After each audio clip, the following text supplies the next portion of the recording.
Yes, my friend. I am talking. My name is Kamal. Welcome to the studio, Kamal. Good to have you here. Thank you.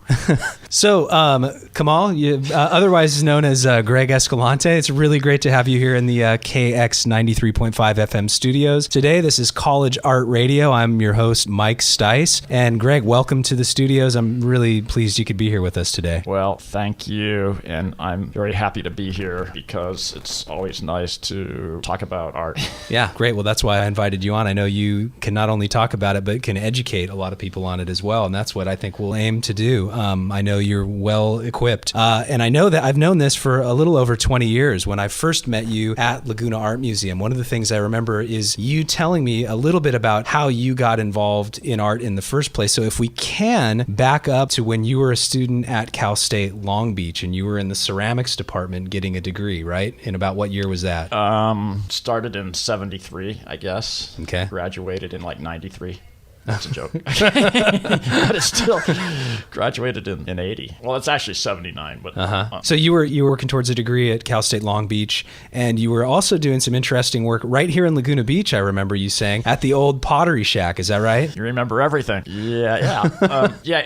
That's kind of an interesting thing that I just sort of like totally forget about. But then when I think about it, to me, it's pretty interesting. Is I work in Laguna Beach now, like right at Main Beach, and then just up the hill while I was in college in the 70s, I worked at the Pottery Shack when it really was the Pottery Shack, when it was owned by Roy Childs, who's the guy that started the Pottery Shack, and I did pottery demonstrations on the wheel that was right on Pacific Coast Highway. Right. And I did that for a few years, and it was just one of those dream jobs. Yeah. And I would go surfing before work, during lunch, after work. Sounds like you were in your 20s. Yeah. I think you did the same thing at Laguna Art Museum. I did the same thing for many years. And your boss was Bolton Colburn, one of the best surfers in the United States previously, so he could probably understand that urge. He did. I don't know how much he appreciated my lunch break sometimes, but he tolerated them anyway.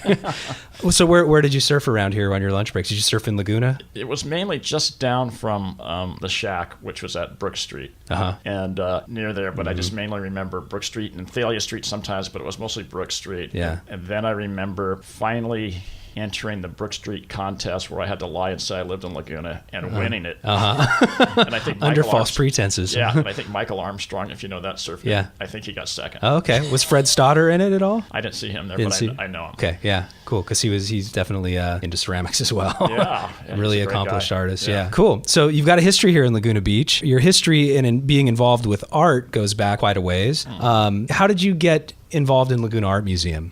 Bolton. Mm-hmm. He was, I think, registrar at the time, and we've been friends on and off since the 70s when he was the best surfer in the United States. And he approached me to donate, fund, whatever, this Craig Stesick show called Papa Moana.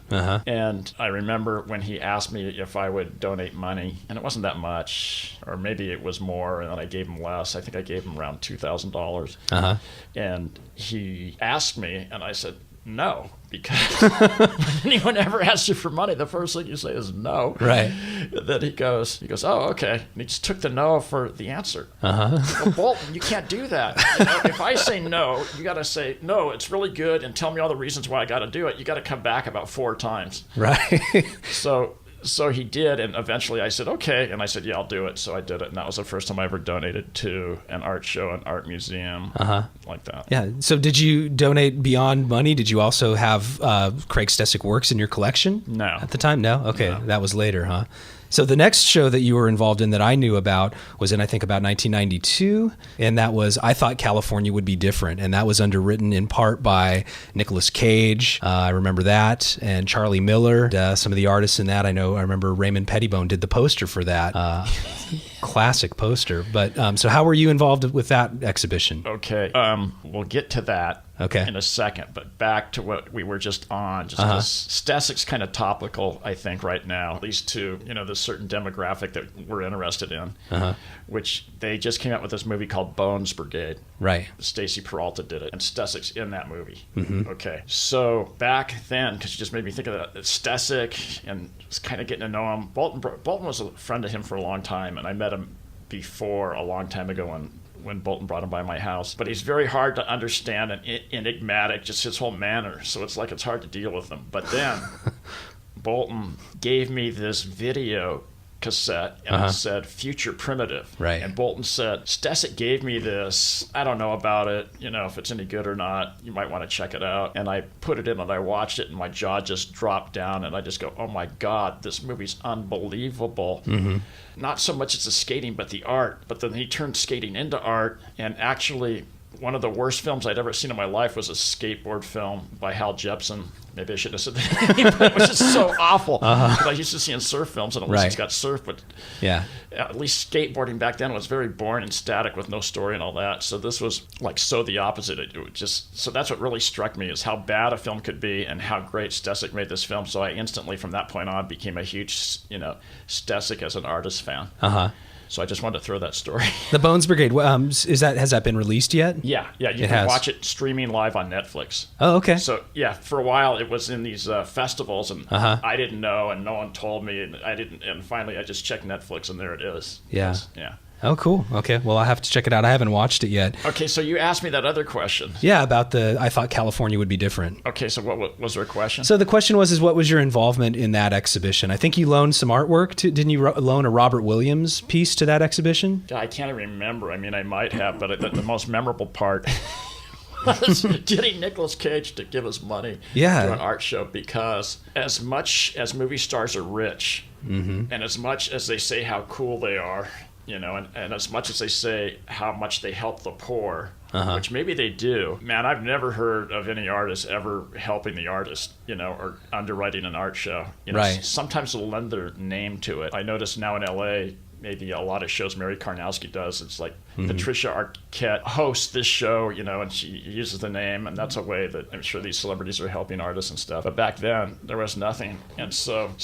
and some of them are big collectors of art, too. I think of Steve Martin, for example. Yeah. So that's true for sure. But the way it came about was Nicolas Cage was collecting art, and he was collecting like Sandow Birk, Michael Knowlton, Chaz Bojorquez, and Robert Williams. And so you guys had a few things in common. Yeah, he has really good taste. And so I think at this point, I was helping him get a Sandow Birk, because Sandow was someplace like on the East Coast or Hawaii or something, and he wanted to somehow buy it now, and maybe Pokenet, the 01 was helping him, but the art was in Sandow's studio, and if he didn't do it right away, maybe it wasn't going to happen. I can't remember. So I helped him get the art, but later he wanted to meet the artist, so I came with Sandow over to his house, in this castle house, and he had all this cool stuff in his collection, like a prototypical lowbrow collection, you know, or like the new artist guy collection, young collectors collection. Kind of ahead of the curve, really, huh? Totally. Yeah. Totally. So anyway, we go into his house, and he's showing us all the stuff. He's very friendly, as you can imagine. Everyone's having a good time. And then he says, I love this new kind of art. I love it. And I go, well, you know, we're doing this show at Laguna Art Museum called I Thought California Would Be Different. And if you really love this kind of art and you really want to be a patron and help these artists, would you want to donate money to this show, you know, to this art show? Because that sounds good. How much? And I go, like $2,500. And he goes, yeah, I'll do it. So in the normal, typical Hollywood environment, you would never get that money. Right. And I can't blame those guys in a way, because everyone's hitting them up, and I've just learned this over the years, is they'll say yes or whatever you want to hear while they're there. Right. And then when they get back, their handlers will go, $2,500, Right. So then, you know, you just never get it. But this guy paid, you know. Yeah. And he donated. And then when he donated, I guess it was kind of some kind of news, you know, that, wow, he's a patron of this show, this new kind of art. So Zan Dubin, the writer of the LA Times article, went to the museum and said, how did you get this guy? You know, we as part of our article. Right. You know? And then it became like a separate kind of article where they go, and Bolton or whoever said, oh, you got to talk to Greg. So she realized I was a collector. And so it was like the first article on collectors of the new art, really. That I happen to have an excerpt of that article right here talking about it. Zan Dubin wrote in 1992, actor Nicolas Cage partially funded the exhibit because, Escalante says, he very straightforwardly asked the actor to make the gift. Escalante knew, having met Cage through artist Sandow Birk, a friend and one of the artists featured in the exhibit, that he and Cage had similar taste in art. So that was published 21 years ago. How time flies. Incredible, huh? Yeah. So another actor I can think of who helped support another exhibition and at Laguna Art Museum was Leonardo DiCaprio, who helped with the Stanislav Shukalsky exhibition, Struggle. Yeah. How were you involved in that one? I found out about Stanislav Shukalsky through Robert Williams and maybe some other people, maybe Glenn Bray, but I found out about Glenn Bray through Robert Williams.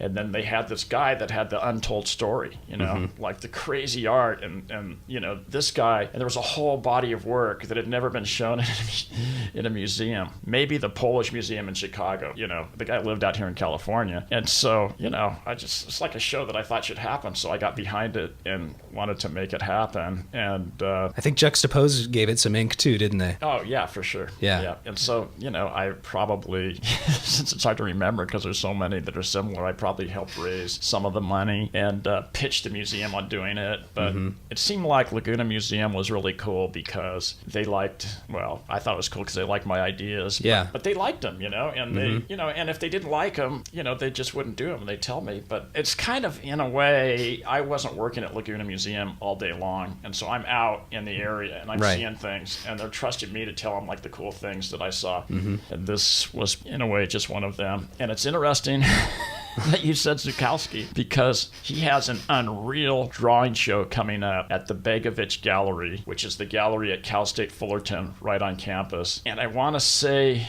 the opening is maybe February 9th, but I'm incredibly bad at keeping dates in my head. But that's okay. People can look it up, the Begovich Gallery at Cal State Fullerton, and it'll be art of Stanislav Shukalsky, specifically his drawings. Huh? Yeah, and good luck spelling that last name. Yeah. But look up the Begovich and you'll see it in there. Yeah, and I can vouch that this show will be worth going out of your way and parking there, and it's free parking, especially if you go there on the weekends, if they're open on the weekends. Yeah. And these drawings, most of them have never been shown, or hardly any of his work's ever been shown. So. Well, I know, to me, I was blown away by the exhibit at Laguna Art Museum. Yeah. Totally blown away. This is a guy I'd never even heard of before. And I'm looking at his work. He was just a prodigious talent and prolific too. Yeah, created a lot of work. Go ahead. I heard, since I just helped do an article that's going to appear in Juxtapoz, but after the fact with Glenn Bray on Shukalsky. And one of the things I heard was that a lot of the buildings in the new Batman movies were influenced or fashioned after Shukalsky drawings. I can totally see that. Because Shukalsky was like an architect, but he couldn't ever get there. But so he would draw like an architect or a sculpture. His drawings were really 3D. Yeah. Everybody should look that up. I'll look for it in the movie. I'm going to back up just a little bit before Shukalsky, but after I thought California would be different. And I'm going to guess on this. I actually didn't do my homework on this. That Juxtapoz probably, was it in 94? Yeah, because the way I remember it is this. When was Kustom Kulture? Oh, okay, yeah. It was 93. It was 93. Yeah, and a year later, the offspring of Kustom Kulture was Juxtapoz. That's what I was going to ask. Was there any exhibit that had more of an impact on the future at the time of lowbrow art than the Kustom Kulture exhibition? That's Kustom Kulture with 2 Ks. Yeah, somehow I was just thinking about this lately, maybe knowing that we're going to do this interview. And Juxtapoz obviously has huger influence, being the largest selling art magazine in the world to the youngest demographic of any of the art magazines by a huge amount. So it has this tremendous influence. But Kustom Kulture, its offspring was Kustom Kulture and then Juxtapoz, and I could get into that. So to me, the most important art show, to me, of my life was Kustom Kulture. And I'm not a car guy. I wasn't into it for the car art, but I'm a Californian guy, and I know who Big Daddy Roth is. And I didn't know who Von Dutch was until about that time when I just learned about it. And I just go, oh my God, that guy's amazing. This garage surrealist guy. Yeah. And he did a lot of art and painting himself. And then we had Robert Williams in there. And Rick Griffin was really, considered to be in there, but we couldn't do a show that big. Right. So with these until later. Yeah, we did it 10 years later. Yeah. And huge. Okay, so these guys all influenced art and never got any credit because there was the finish fetish artists that were all about the finish of the surface, and they were saying they were taken from the surfboard and the motorcycle and the car culture with the smooth surfaces, and then all these guys like maybe Peter Alexander, Craig Kaufman, Larry Bell, Billy L. Bankston, all the finish fetish guys, they were all big, they were all blowing up in the art world, and these other guys were just like, oh, they're just a footnote, an influence. Making obscure comic books and things like that. Yeah, and so they didn't count count, you Right. know. And then the one guy that was the high art world that got the low art world was Walter Hopps. And I was just looking at a picture of Susan Anderson and Walter Hopps out in front of Laguna Art Museum. I saw that and I didn't comment on it because I thought it was unfair. Right. Yeah. And so here's this guy. Yeah. I made a little quiz about if anyone knew who it was, and of course Mike would know everything. Probably like right behind the picture. So anyway, you know, you had these influences, and so finally it's going to be like, okay, here's a show about these guys. And like I said, I'm not a car guy at all, but it also had a lot of young artists in there that weren't car people at all. I remember one Jaime Hernandez that does Love and Rockets comics, and him wandering around the art show saying, how did I get in this show?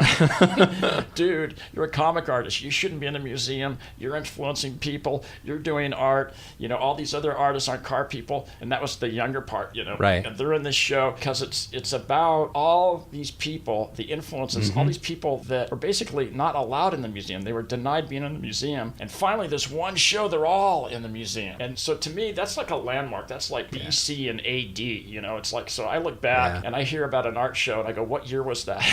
Yeah. And they're almost always after 1993 because without that show, they couldn't have had those other shows. The art world is still in a way the same. It's a huge art world. New York controls a lot of the art world. Europe controls a lot of the art world. So it's still the same, but maybe it's 5 or 10% different now. And I think it's 5 or 10% different for the better, where you get younger people doing better art in a museum quicker, in better galleries quicker.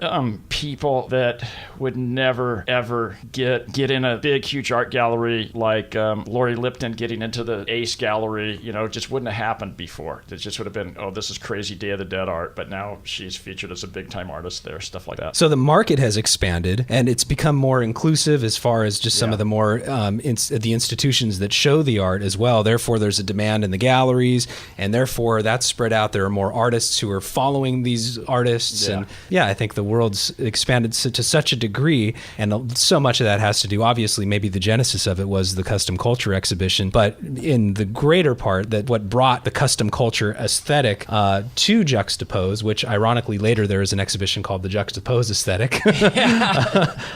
So maybe we could have gone back and called it the Kustom Kulture aesthetic vis-a-vis Juxtapoz. But yeah, again, I think Juxtapoz is what really got that whole thing going. Wouldn't you agree? Yeah. One of the first things I remember about Kustom Kulture, about Juxtapoz, is I remember that there was a 12, 13-year-old working at Laguna Art Museum as an intern, Shaheen. Yeah. Do you remember Shaheen? Yeah. Still friends with Shaheen. I haven't spoken with him sometimes lately. I wonder about that guy. Like, what's he doing? Yeah, he went to college back east. He's still around and still is much an intellectual and a curious mind as ever. But that's the first article I read in Juxtapoz, was the article about this kind of wunderkind Shaheen. Yeah. Do you remember that?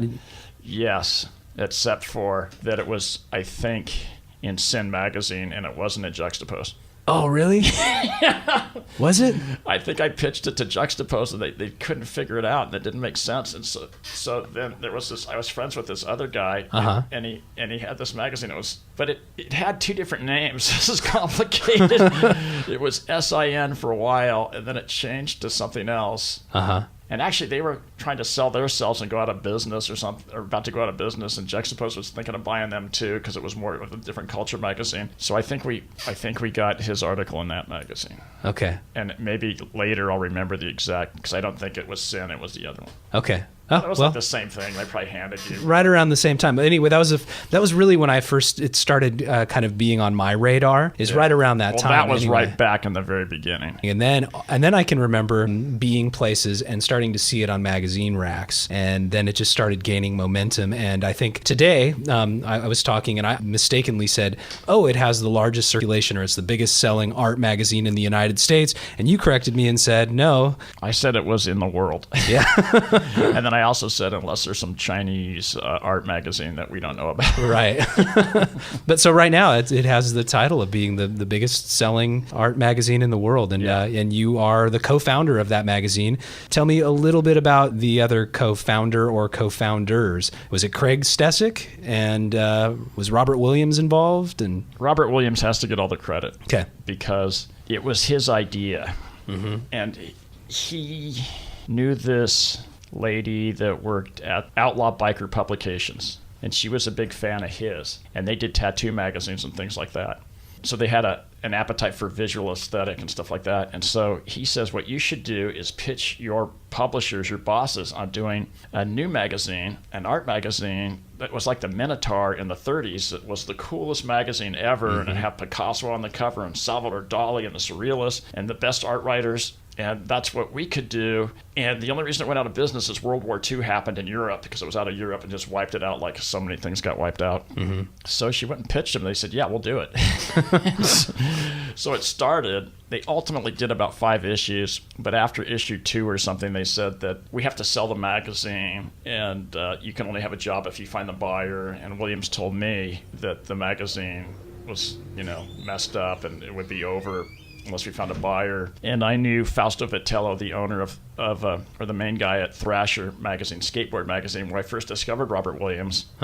So I pitched Fausto on doing this art alternatives, or buying it, and he said, if these numbers are true, I want to buy it. And so the numbers were true, because it sold really well, and he wanted to buy it. But the same thing happened as when I told you that other magazine that was having problems that Juxtapoz or Fausto was thinking about buying. Same thing in both cases, which is no matter what kind of magazine you have, no matter how little it's worth, the people that own it want $1 million. Okay. That was back then. Now it'd be probably like $5 million.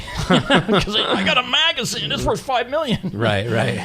So for art alternatives, they wanted $1 million. Fausto figured it out that it was probably worth about $40,000.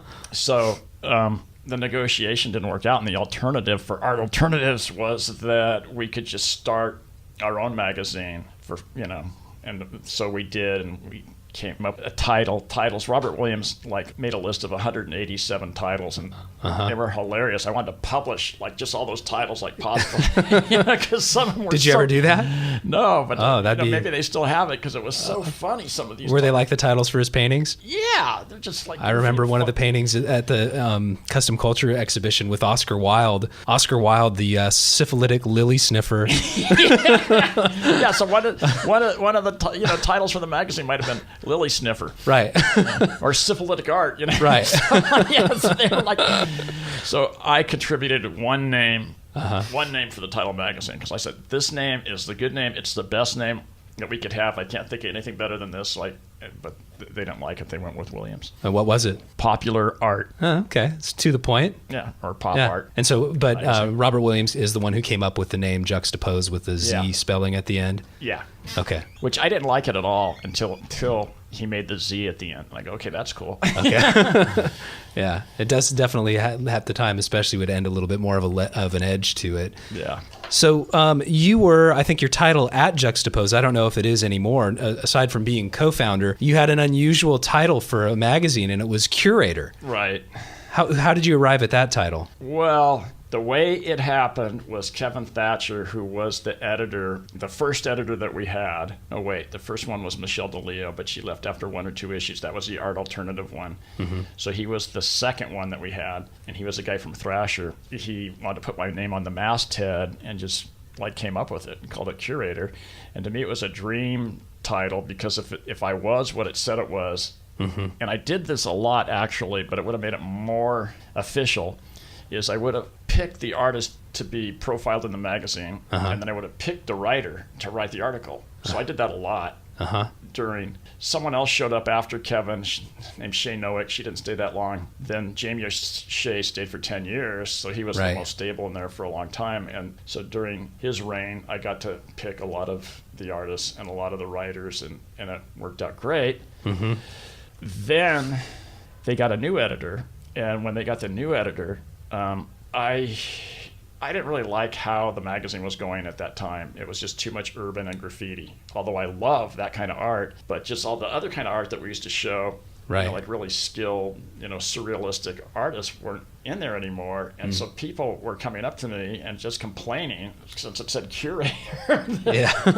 So it wasn't just me, other people that I knew, especially in my group. So I finally told them to take my name off the curator thing and just leave it as, make it co-founder. So that's where it is. So that today. you couldn't take any of the blame. Right. But as things happen, that editor is no longer there, and it's getting back to its roots that I love. But don't get me wrong, I still love urban art and graffiti. And Right. we always had it, but it was more like 10%. And then it went to like 100%. So now it's back to, I don't know what, 10 or 20%. And Gwen Vitello, who's Fausto's wife, she runs it now. And so she kind of agrees with this new way. So we hit it off really well. So we're getting... So might we see your name back on the masthead as a curator again? Maybe. But that'd be I cool. don't really care. I'm just happy to have it on there anywhere. And when you first got the title curator, you hadn't really curated necessarily any museum exhibitions at that point, right? Oh, that's for sure. Yeah, but you have now. Yeah, which is weird. Yeah, but really cool too. I mean, I know some of the ones that you like. For example, Art Shack is the one in my most recent memory at Laguna Art Museum. Again, you were the sole curator of that exhibition, right? That was your baby. Yes, that's true. I mean, I did have help from Grace Cook Anderson, but I mean, at least I'm not a real curator. I'm not paid. It's not my full-time job, and it's nice that they give me maybe sole credit, but it's really you need a lot of help. And Grace helped a lot. So that was good. She's great. Yeah, she is. Yeah. What are the more memorable exhibitions that you've curated? Memorable to you? Right. Well, I have to say that Shack show was, that you brought up was super memorable because it was such a good idea for a show. And no one told it to me, and I went and did it. Not that like anyone couldn't think of it, but I was happy that I thought of it, and it worked out so well, and it was such high quality art. And the basic thing that made me think of it is over the years I would go to these art shows, and like one of the most recent ones was Martin Whitfuth, who's a tremendous painter. So here's this guy's painting like crazy. He's totally successful with his painting. He lives in Brooklyn, New York, and so all of a sudden at his latest show, he has a shack. Here's a shack, and it's a great shack. He's about to tear it down instead of like throw it, to ship it back to Brooklyn, because what's he going to do? But he had this artistic impulse to build a shack. So it's like, God, can't it get in a museum? And then there were so many other people besides him that had built a shack as part of their art show, and maybe it's the only shack they did. Yeah. So this was an art show about 30 artists all showing their shack, and people loved it. I was kind of stoked when I met with Cindy Schwartzstein one day, from Laguna, and she's got all this art stuff going, and she said that one of her all-time favorite shows was the Art Shack show, and she just went on and on and on about how much she loved it. It's cool to hear stuff like that. It's really cool. Some of them not only built shacks, some of them were living and working in shack-like structures too, like Mike Shine, right? I mean, he completely recreated kind of a cabin that he has, right? Yeah. Speaking of Mike Shine, I already told Mike Stice that he's on the cover of the next Juxtapoz. So yeah, so that's very cool. We'll have to keep an eye out for that. That's evidence too that it's not just street art. Yeah. When Mike Shine's getting the cover, right? Yeah. But another show that I'm really proud of was the Rick Griffin show. Yeah, I was going to ask about that. Yeah, because that show, when it was done and the book was done, and I looked at it, I couldn't believe that, I had a hand in that and I helped doing it, because it seemed like my mission as a surfer was to make that show happen. Yeah. And the articles in it are insane. Yeah. I even got to write an article in it, and Doug Harvey just wrote the most unbelievable article that stood until this date as the best thing ever written about Rick Griffin. And all the Rick Griffin followers are just all over it, and they're fanatical. And then I got to write an article, the surfer's point of view about Rick Griffin, or the surfer collector's point of view. So I wrote it. Later I read it and I go, I can't believe I wrote that, because it's embarrassing in a way. But anyway, but what I liked about it was, here's my article with all these amazing Rick Griffin surf painting images all around me in the catalog. And so what I'm getting at is that once, because you asked like impressive show that I curated, once that show got done, I just go, that's it. I'll never do anything better than this Rick Griffin thing. You know, it's just like, that's it. I could just quit here. No, it was really an accomplishment. I can tell you from being at the museum at the time that the people who visited the exhibition had a more emotional response to Rick Griffin's work than any other art that I've ever seen. I mean, really, because I think historically a lot of people were, going through some sort of a cultural transformation at that time. our country was going through these great changes, and it harkens back to psychedelia and some of the concerts that the people were going to. So they were really emotionally invested in not just Rick Griffin's work, but all that visions of that conjured up in their minds. And I can tell you for sure that was probably the most emotional response that museum visitors ever had to that exhibit. Well, it's cool to hear that. Yeah, you didn't know that? I didn't think about that. Yeah. I just, I literally saw people in tears. Literally, there were people in tears. I'm not just saying that metaphorically, but I can think of a couple of people who were seriously in tears coming out of that exhibition saying, wow, Yeah, you always want to know what people think of the show or what influence it might have, and I kind of liked it because I don't hear very much, but I was up in Seattle about 6 months ago, and this guy named Larry Reed, was talking to me about different stuff, but the only thing that he talked to me about that had to do with an art show or anything, and he works for Fantagraphic Books, who didn't publish this book, but he says, man, that Rick Griffin book, that thing was really good. You guys really knocked it out of the park with that book.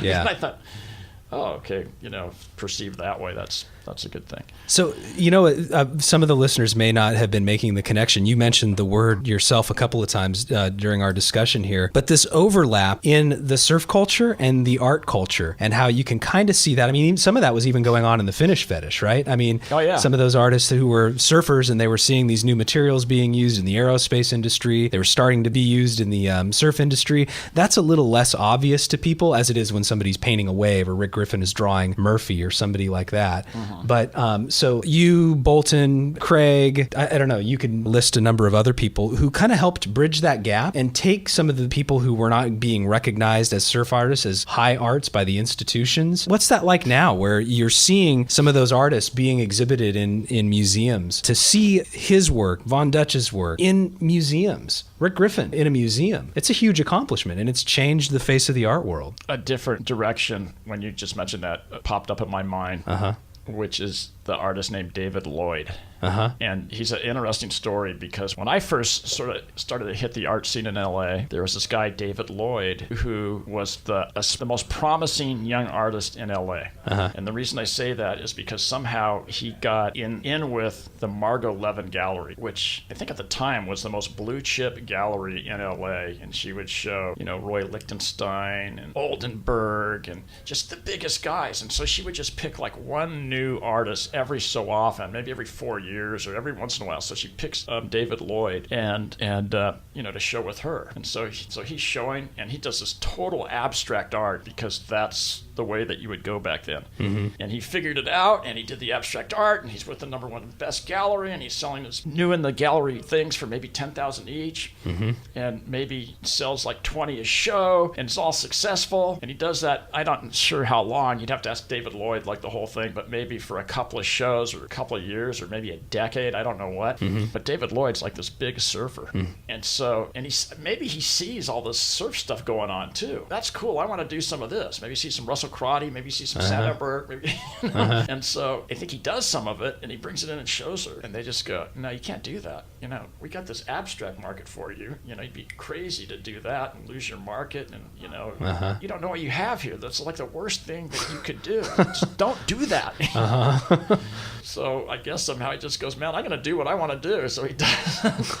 So he does it, and I don't know, if he got thrown out of the gallery or if he just like left the gallery and did it, but he went backwards. He went into the surf culture art. He starts showing at the surf gallery in Laguna Beach. Starts showing at maybe Gasoline and Torrance, or that now 424. He just totally went back to the beginning. Every other artist would do anything to be where he was at. And I think he had a day job of like a teacher, or maybe his wife worked, and so he could not just totally, have financial huge problems. So he was able to somehow do it, but he for sure didn't sell out. Right. He reverse sold out.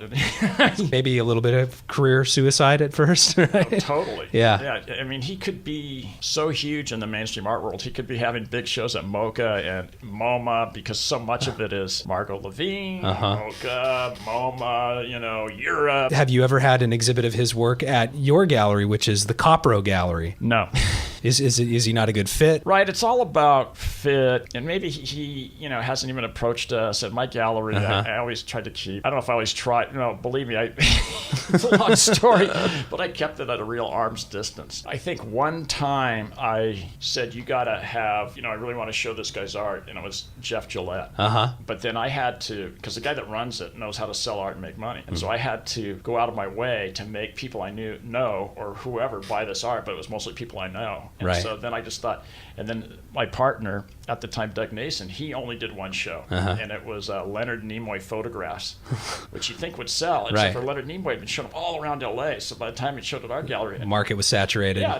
So it didn't sell. It was the only show we ever had that didn't sell one thing. So Gary Pressman, the guy that runs the gallery, he knows that it's got to stay in business as rule number one. So he's got like his niche and his way, except for his aesthetic totally fits with mine. So he's not just showing like crap that I hate just to make money and stay in business. It's stuff that I love, but I love a lot of other stuff that if I could, I'd put it in there. So sometimes I can't put it in there. I try to help the person have a museum show. How long has Copro been in business? It's getting close to 20 years. Wow. Okay. So right around the time of the Kustom Kulture exhibit. Yeah. Again. Yeah. Right. So again, that one of those answers is post 93. Yeah. So how did that start? I think it was. Yeah, I don't know. Yeah, it was probably right around there. What was it? Do you remember the first exhibit? Actually, I kind of don't know.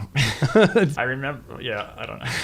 I remember how I met Doug Nason, who was the partner, and then we started the gallery. And we started a publishing concern first. And Robert Williams introduced me to Doug Nason, and Doug Nason bought a print. It was the first fine art print that Robert Williams had ever done, and I published it. And so Doug was like the coolest guy, and so we immediately hit it off. And then he told me how he loved Williams, but Roth was his favorite, and he just wanted to meet Roth. I go, forget meeting him, and meet him, and then go into business with him, and you'll really get to know him. And so he published his print. He doesn't have any fine art prints, and you'll be doing him a big favor, the world a big favor. So he started publishing Roth, and I told him exactly how to do it. And then I still published Williams, and then we merged, and then the gallery started. Okay. That's how it went. And so what's the difference between, Doug's no longer a partner, right? Right.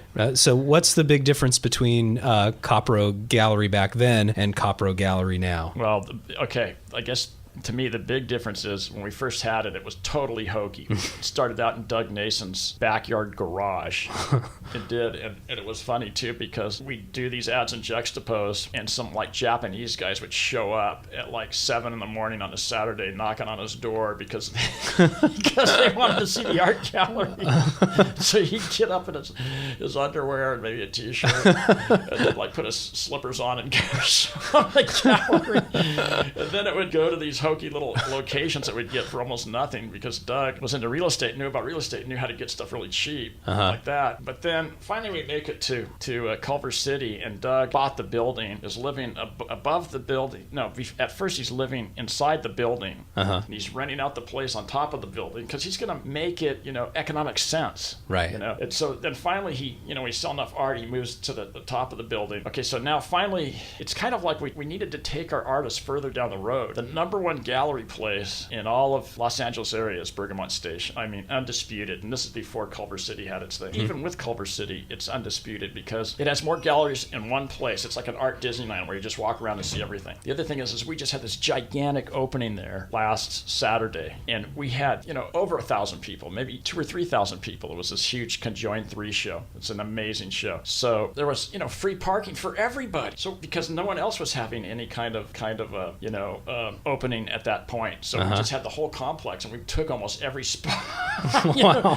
So where can you, have a gallery that's got like that kind of free parking? And if an art critic comes in, they're going to go to one place, they're going to Bergamot Station. Right. If a curator comes in, they're going to one place, it's Bergamot Station. If the LA Times critic's going to come in, they're going to go to Bergamot Station because they can just see the most art the quickest. But I'll throw this out as a contrary thing. We've been at Bergamot Station, I don't know how long, like 7, 8, 9 years, something like that. And we have never gotten one review in the LA Times.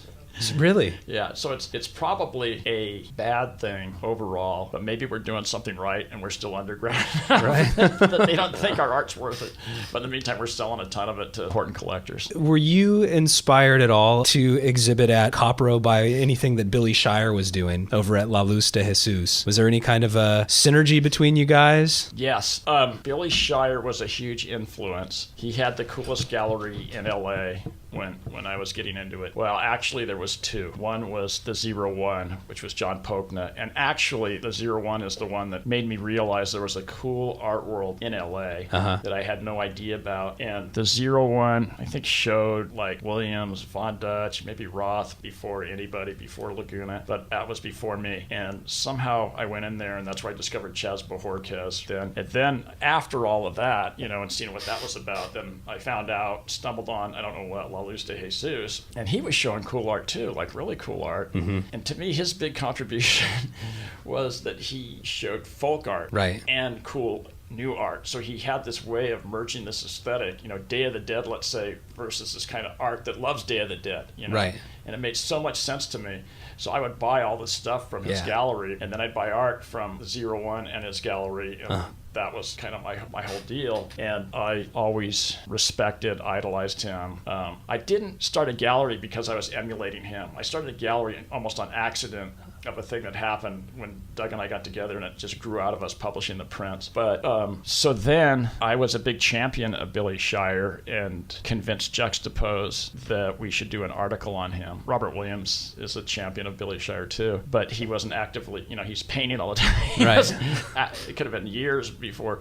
So anyway, I helped get a big profile on him in one of the earlier Juxtapozes. Now Billy, I know, was doing stuff really early on, and so that was going to be another one of my questions, is that we've talked about you as an artist yourself, starting with some of the ceramics, going way back, as a curator, as a patron of the arts, and what about as a collector? I mean, I know that this is kind of how a lot of this stuff arose, is that you became obsessive with your collecting. In that 1992 article by Zan Dubin, she says at the time, Escalante has amassed upwards of 100 works, and now I can't imagine what that's turned into. So going back, in the early days, some of the work was probably a little bit more difficult to find, and there were fewer artists creating it. So in some ways, it was more available because there was less competition as far as collectors go. But in other ways, it was less available because there were less artists making it and fewer galleries showing it. Now it's in higher demand, and there are artists that are out there creating work that you'd probably love that you haven't even seen yet, because that aesthetic is so pervasive. So my question is how do you find out some of the hot new artists? Well, I just found out about this one new artist that blew my mind how good he is. And, you know, I didn't know if the guy was like 50 or, matter of fact, I thought he was, because to be this good, you'd have to be really seasoned and older and have a lot of acid trip experience. You know, always makes for art that I like. And so, but, you know, and I saw his art on Facebook, and then I get to know him, and it turns out that actually I think he's a student or a graduate student or, you know, something like that at Laguna College of Art and Design. Yeah.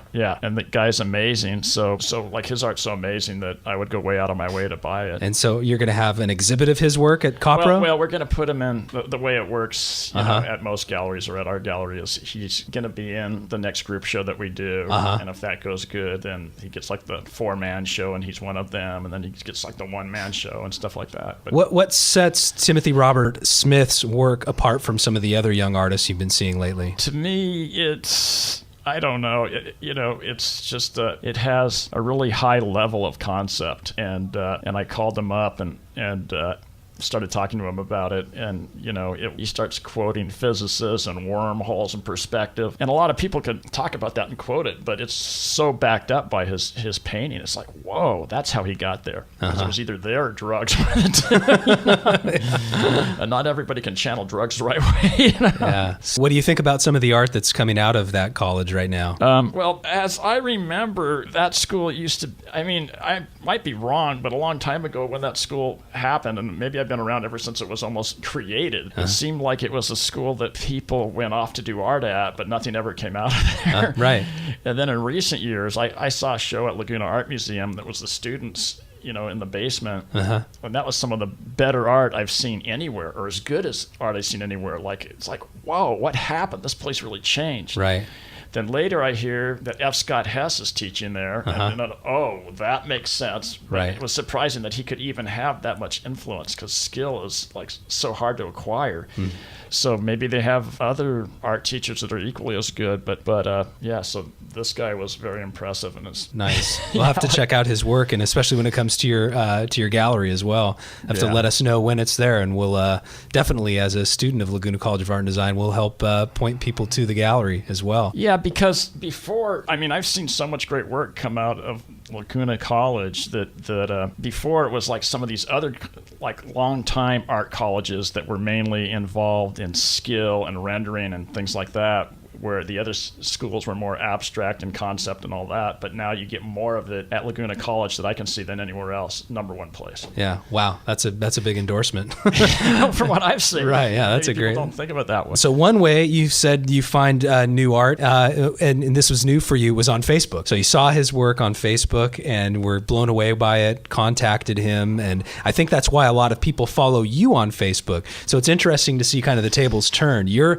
somebody who's following you get turned on to their work and see what they're doing, when I think a lot of people are trying to follow you to see what you're seeing and see what's going on in your eyes, because you're at all the galleries, you're at the museums, and so you always know what's happening in the art world, and you're one of the people who's driving what's happening in the art world. So you're an insider, and insiders always have scoops. So I don't know if you have any scoops for us today, but if you do, I think I would love to hear it, and I know all of our listeners would love to hear them too. It's interesting that you mentioned that, because I almost forgot, just because it's been a long time in the works, but I can officially announce, I'm sure, that we're going to do Kustom Kulture II. Oh. Which is going to be a tribute to Kustom Kulture, since it's been 20 years since then, and there's been these fans ever since Kustom Kulture I. And so with their support and backing, I think we're going to have a really good show. It won't be quite the gnarly show that we did when we did Kustom Kulture I, because we're in a smaller space and other factors, and it'll also be a lot different than Kustom Kulture I. There'll be outlaw motorcycle vests in there, just things that we have more access to that we never had before, some other cars, and we're going to make it more of a surf faction, because it's going to be open when the U.S. Open of surfing is going to be there. So this is an exhibit that's going to be this summer 2013. Yeah. Wow. It's coming up quick. You said Vans is supporting it. Yeah, Vans is the lead sponsor. Is Juxtapoz a media sponsor? I'm sure they will be, but we haven't totally nailed down everything yet. Yeah. Okay. Well, and who's curating it along with you? It'll be you and... Actually, it's interesting. I'm not a curator. I'm just an organizer, a helper. Okay. The two curators are Craig Stesick and Paul Frank. Oh, wow. Okay. Very cool. That's exciting news. How many of the artists involved in the original Kustom Kulture exhibition will be represented in Kustom Kulture II? Is that the working title, Kustom Kulture II? Yeah, it's just a working title. Okay. Yeah. I don't know how many, because there's this teeter-totter of putting the same people in versus putting in new people.